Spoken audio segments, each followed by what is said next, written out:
April 29, Martes ng umaga, men.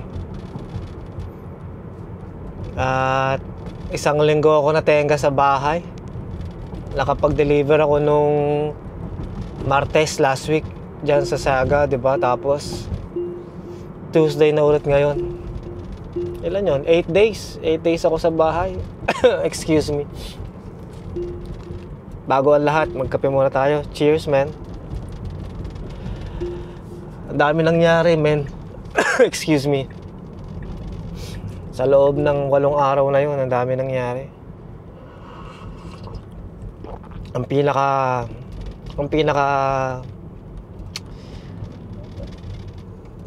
ano pa naman sasabi ko, hindi naman highlight. Ito yung pinaka naging highlight na nga, parang ganun na nga yun. Pinaka highlight ng week na to yung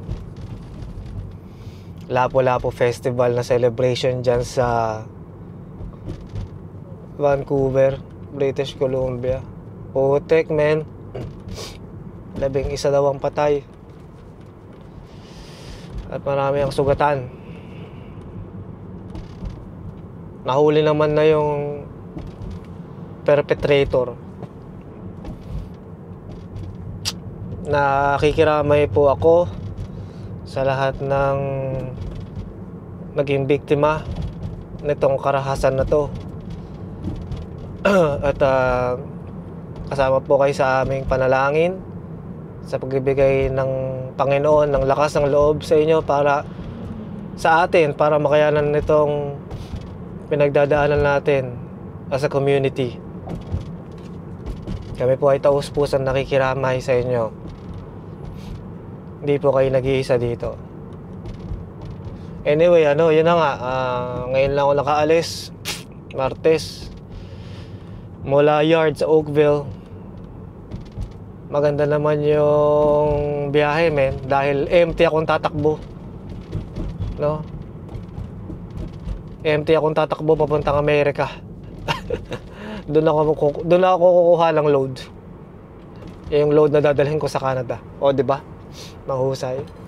Pero malapit na ako sa highway. Mag-drive muna ako and talakayin natin yan mamaya pagdating ko sa truck. So, cut natin to sa yard, men. Dito na tayo, men. Check na natin tong ating truck, men.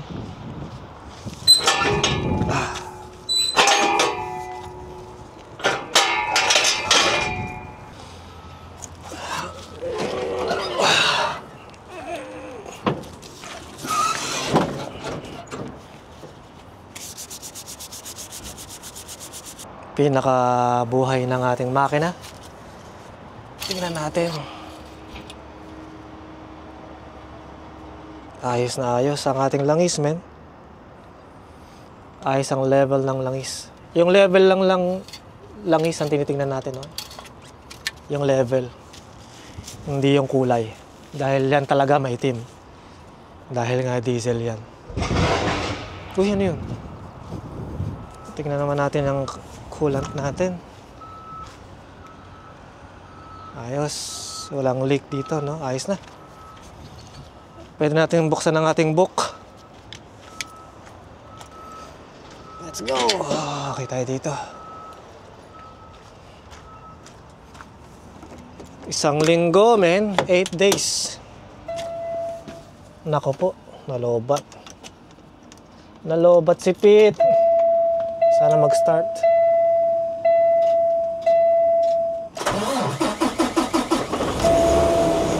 Ayos na.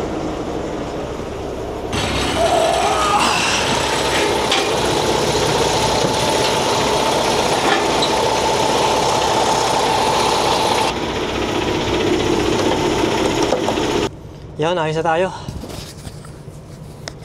May baba ko na ang gamit and connect na tayo ng ating trailer, man. Grabe. Napakarami ng ating windshield. Daming mga, ano ba yan? Ulan ba yan? Alikabok o ano?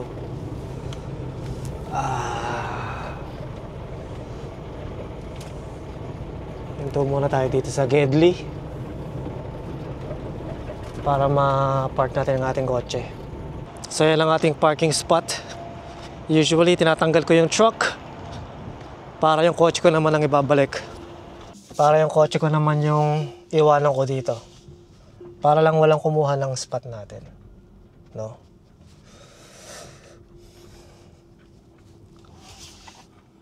May basahan daw dito eh.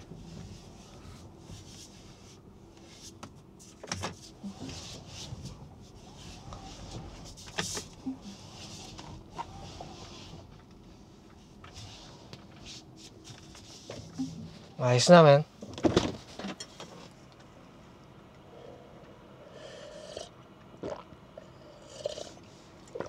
Let's go! Ganda nga naman ng panahon. Hindi na malamig. Kunin natin ang ating trailer. 1648 daw, sabi niya. 1648.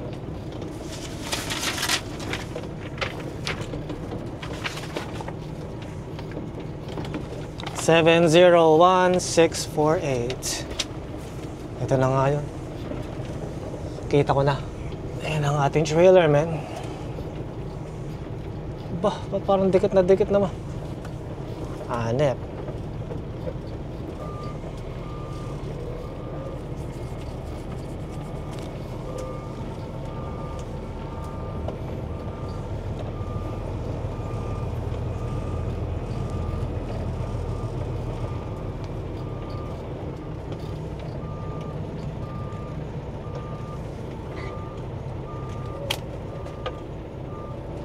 Sobra.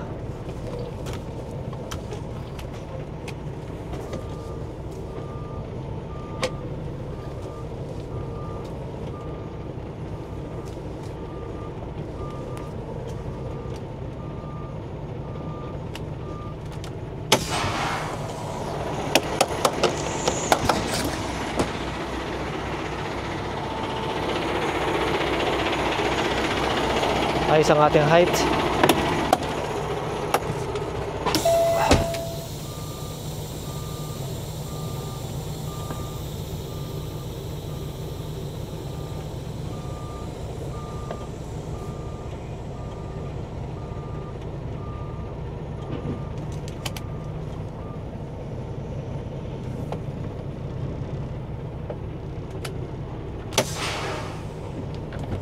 Ayos na tayo, men. As usual, check natin ang ating connection. Nasaan na ba yung ating flashlight na yan? Iyon.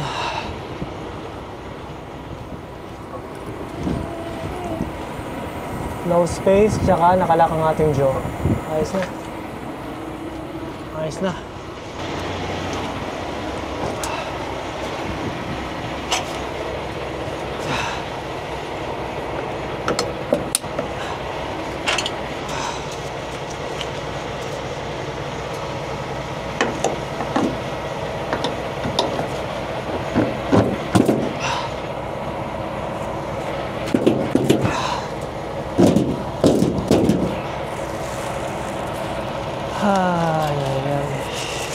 Ganda yung panahon, men. Wala lang taglamig.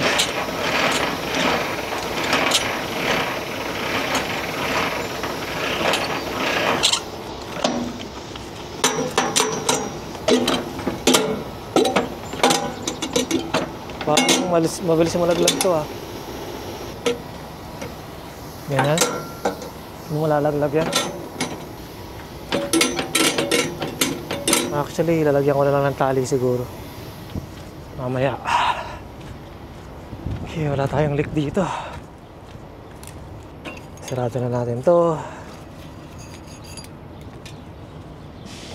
Okay na yan.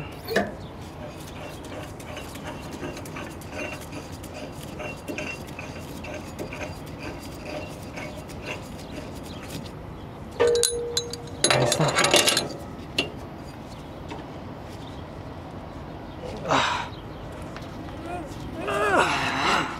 Ito na naman si matigas. Kuha nga ang martilyo. Martilyo.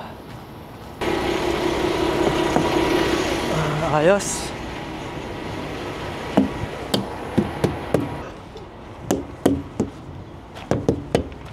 Walang ano ah.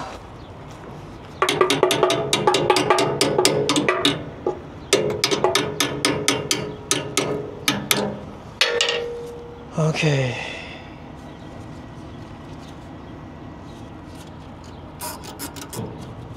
Ayos na yan. Ayos ang ating turn signals. Dikit naman ito masyado.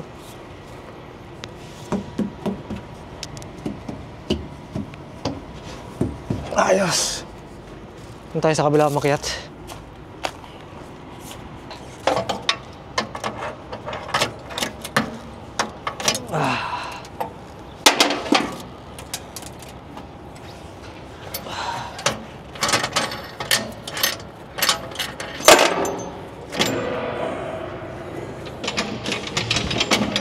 Okay. Ayos tayo dyan.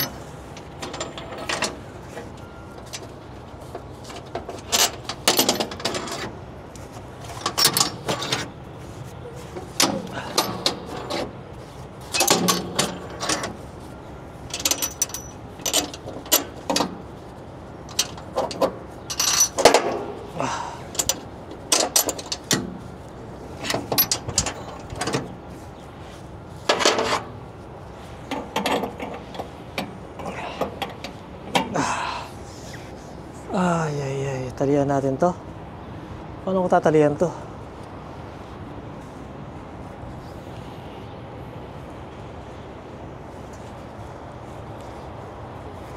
Tayo dito.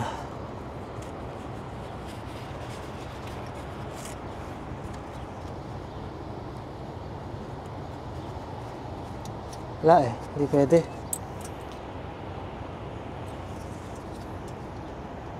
Pwede bang di pwede? Yung mga washout cap natin ay mayroong mga cable tie, so hindi ko na i-check yan. Hindi ko na i-check yan. Siguradong secured na yan. Ayos namin. We're ready to go. Mag-U-turn lang ako kasi nakalimutan ko yung tubig ko kanina sa kotse. Kaya bumalik ako doon sa may parking ng kotse para kunin yung tubig. Kasi ngayon umaatras na lang ako para mag-U-turn.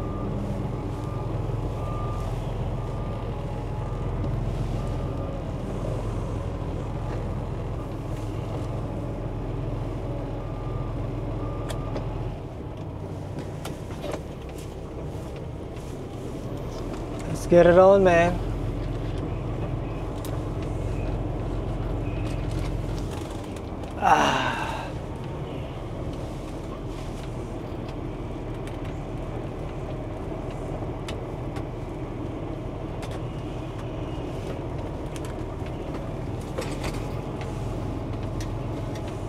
Wala nang battery to. Meron naman. Yun, electric pan, man. Init eh.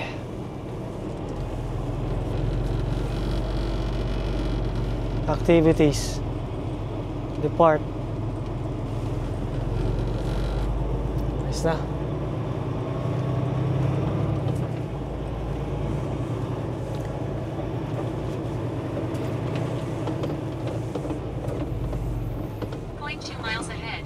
And then turn left on Royal Windsor Drive.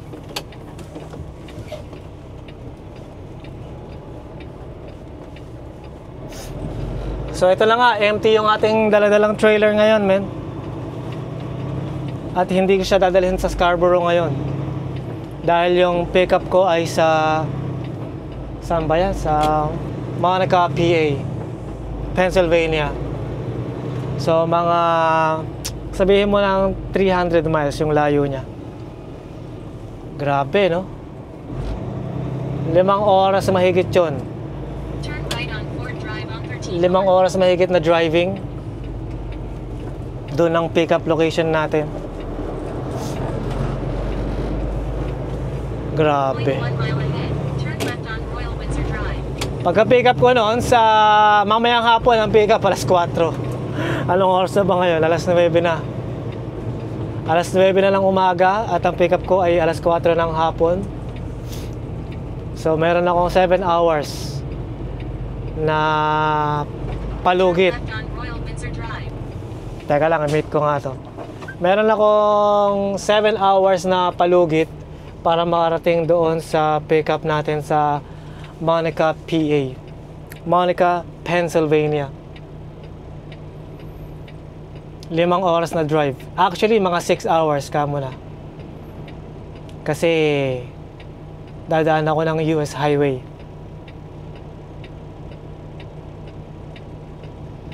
So, pagka-pick up ko nun, dadalhin ko naman siya sa Windsor, Quebec. Sa may Highway 55. 55 South. Ang pagkakaalala ko nun, nakapunta na ako doon.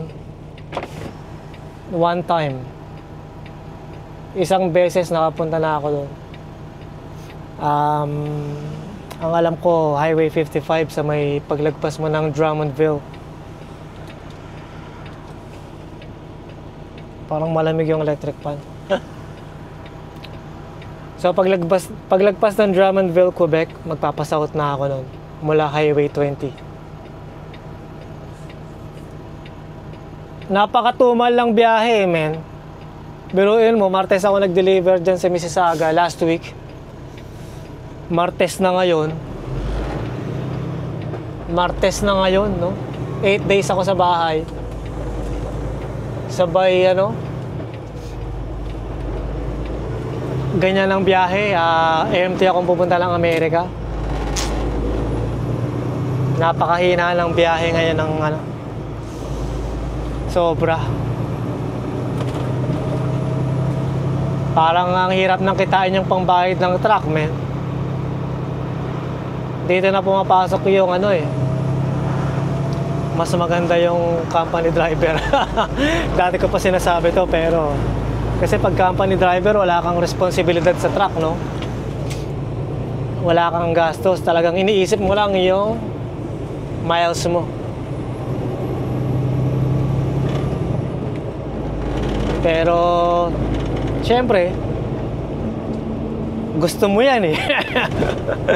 Gusto mo yan eh. May sarili kang truck eh. Di ba? Bahala ka dyan.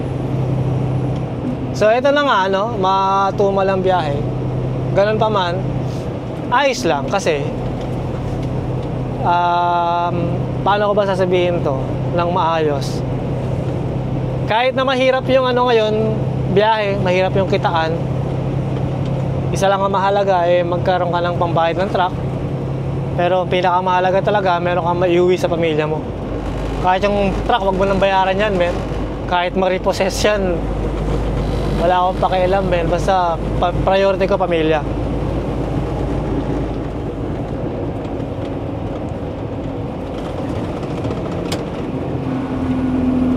So ito, sobrang hina ng ngayon ng biyahe. Ganun pa man, nagpapasalamat tayo at malusog naman tayo. Yan ang pinakamahalaga.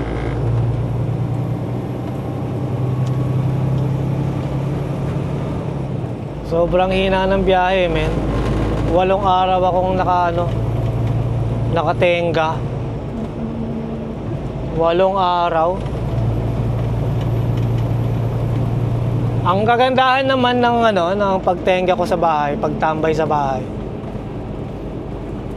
ay nakaboto tayo kahapon, men. Kahapon po ay April 28, Federal Election Day ng Canada. At least meron namang nangyaring makabuluhan sa ating pag-day off. Nakaboto tayo, nakaboto kami ni Quindy. Tsaka syempre, nagkaroon tayo ng oras para sa pamilya.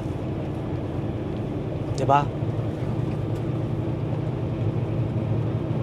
Kaysa magmukmuk ka dyan dahil walang biyahe, enjoy mo na lang yung oras mo sa bahay.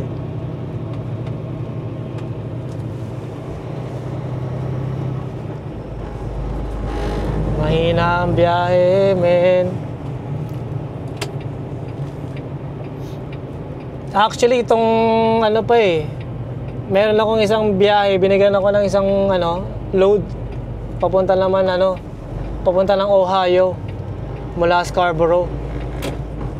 Last week pa binigay sa akin yun eh. Yun nga lang, tumawag men, kinancel yung load.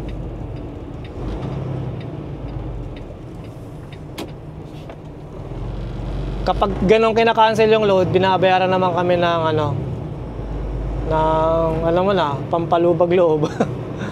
Pero nung kinancel naman agad-agad, binigay itong load na to sa akin. So hindi ko rin masasabing mahina in a sense na parang pakonti-konti, no? Pero mahina talaga kasi hindi ko maipaliwanag ng maayos. Talaga lang ha. Ang pinaka pinakamaganda, no? Mula Canada, meron kang load papunta ng Amerika, no? Makapag-deliver ka sa Amerika. Mula Amerika naman, dapat meron kang pick up papunta naman ng Canada. Yun ang maganda, round trip. Itong load na kukunin ko ngayon, parang backhaul na lang to, men. Ito na yung load pabalik ng Canada eh. So pumunta ako ng Amerika ng empty. Maganda sana kung last week pa ako umalis, nag-deliver ako sa Amerika, kahit maghintay ako hanggang Martes. Ganun sana no? Kahit maghintay ako ng ilang araw para ma-pick up ko itong load na to, ayos lang. Ganun pa man, ayaw rin kasi nila ng ganun, yung natitenga yung Way station in 3 kilometers. Drive-by supported. ayaw ng company na to, yung mga driver nila ay natitenga sa kalsada.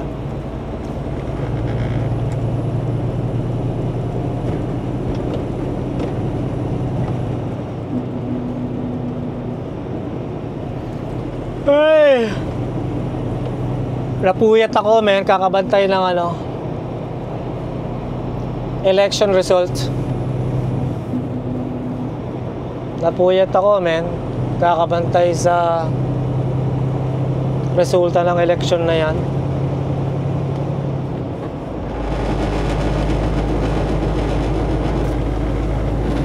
So yun na nga, ang nanalo pala, no? Ang nanalo na party ay ang Liberal Party. Pang-apat na nilang termino yan. Yun nga lang, minority government sila. So talagang pa rin, official opposition pa rin si Pierre Poilievre and Conservative Party. Tapos si Idol Jagmeet nag-resign na. Bumaba na siya sa pwesto. Hindi na siya leader. Pero yun, no, ang hina nga ng biyahe, nagtyaga-tyaga lang tayo dahil meron tayong bagong, hindi naman bago dahil isang buwan na siyang Prime Minister, no, si Mark Carney. So siya na nga yung official na inuluklok ng taong bayan na maging leader ng Canada. So asahan ko lang, asahan lang natin, wala tayong magagawa kundi umasa na maging maayos yung ekonomiya ng bansa na to. Kasi naman talaga yan, economic advisor ni Justin Trudeau, dati si Mark Carney, no? So tingnan natin yung husay niya bilang isang leader and bilang isang economist. Ay, so medyo mabigat ang traffic dito ngayon sa QEW. Hindi naman gano'ng kabigat, light lang. Tumatakbo pa rin tayo ng 90. So mag-drive muna ako and cut natin to sa border, men. Ganda, men, walang traffic. Tahimik ang border, ah. Wala ring mga kotse papunta ng Canada. Bakit? Anong meron? Nung huling na-experience ko to, pandemic eh. Yan o, walang pila o. Close lahat. Oo, bakit? Ayun, 2 kotse meron. 3, 4. Meron din pala. Walang traffic, man.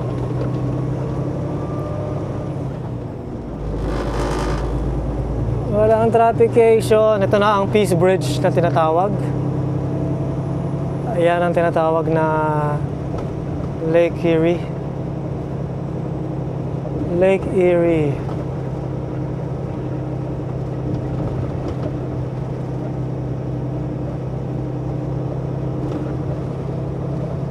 Hindi na frozen yung lake natin ngayon. Talagang officially summer na. Hindi ko lang alam kung kailan yung first day ng summer, pero mainit na ngayon, men. Buksan natin yung fan.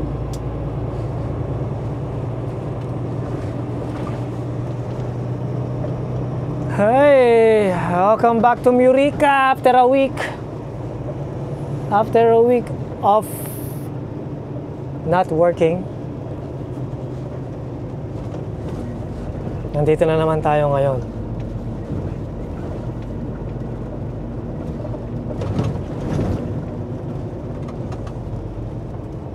Luwag. Walang nakapila cargo.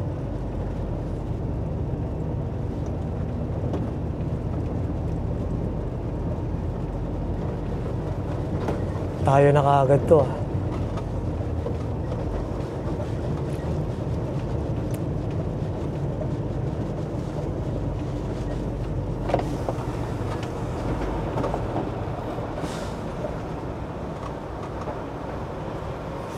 Stop sign.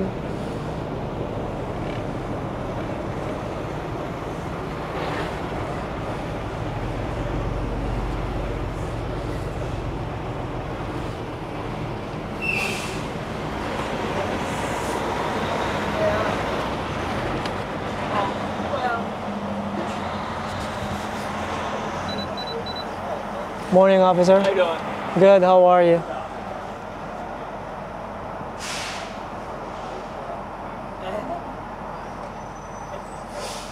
Whatever.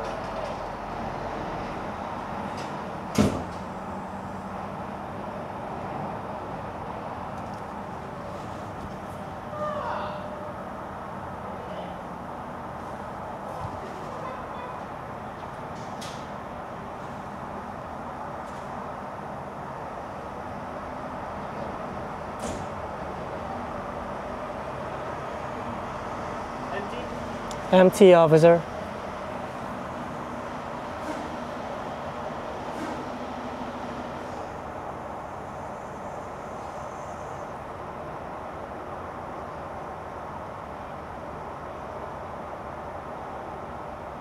Have a good day.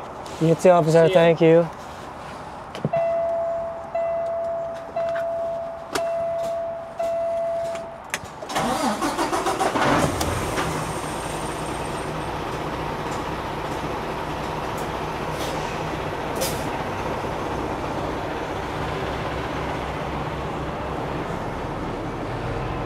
Welcome back to America.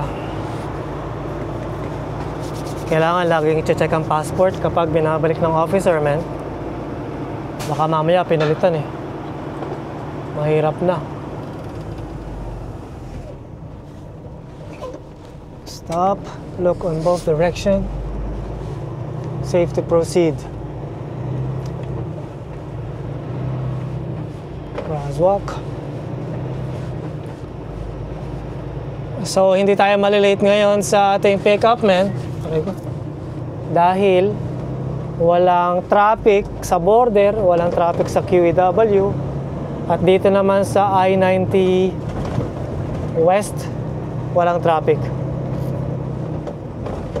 Ano na lang to, mga 3 oras kalahati, nandun na ako. Lapit lang, no?